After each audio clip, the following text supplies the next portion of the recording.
নমস্কার বন্ধুরা, আমি সঙ্গীতা। আমার চ্যানেল গীতাটিকা ব্লগ চ্যানেলে তোমাদের সবাইকে স্বাগত জানাই। আবারও একটা নতুন ভিডিও নিয়ে তোমাদের কাছে চলে এসেছি। আর আজকে দেখো বানাবো, এখানে রয়েছে লাউ পাতা।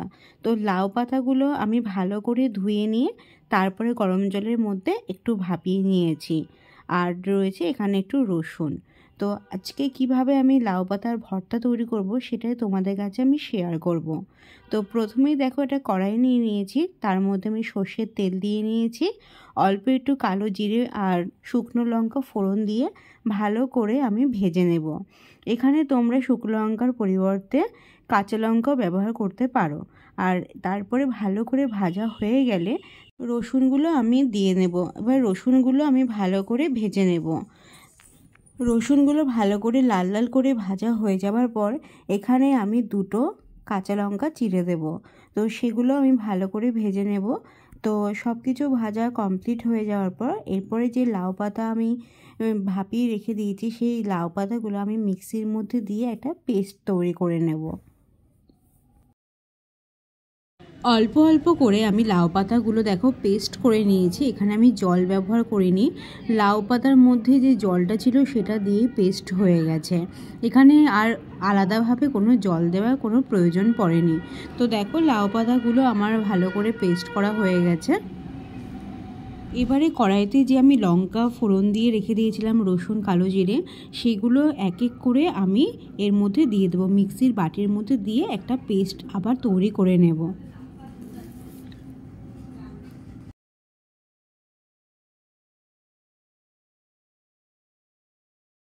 দেখো কত সুন্দরভাবে আমার পেস্ট করা হয়ে গেছে। এবারে আমি আবার কড়াইয়ের মধ্যে সর্ষে তেল দিয়ে নেব।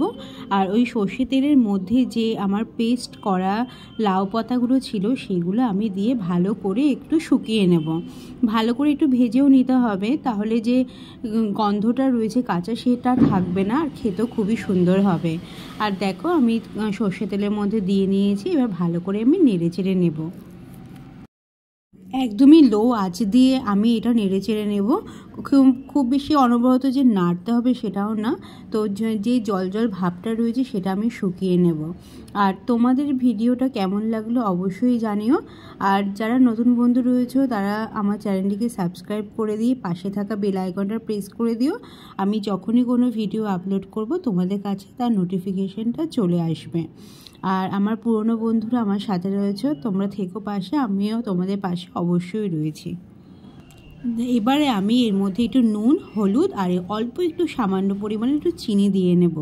তো দিয়ে এবার অনবরত আবার নাড়তে থাকবো। আমার কিন্তু আঁচটা একদমই লোতে করা রয়েছে।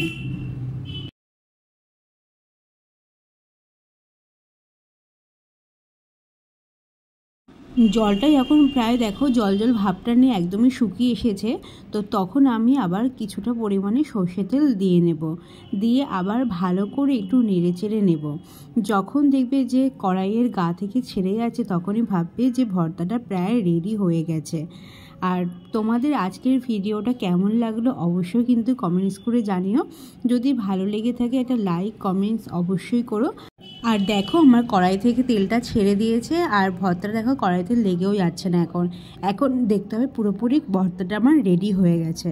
গরম গরম ভাতের সাথে তাহলে পরিবেশন করো এই ভর্তা রেসিপিটা। তো আবার দেখা হবে তোমাদের সাথে নেক্সট ভিডিওতে।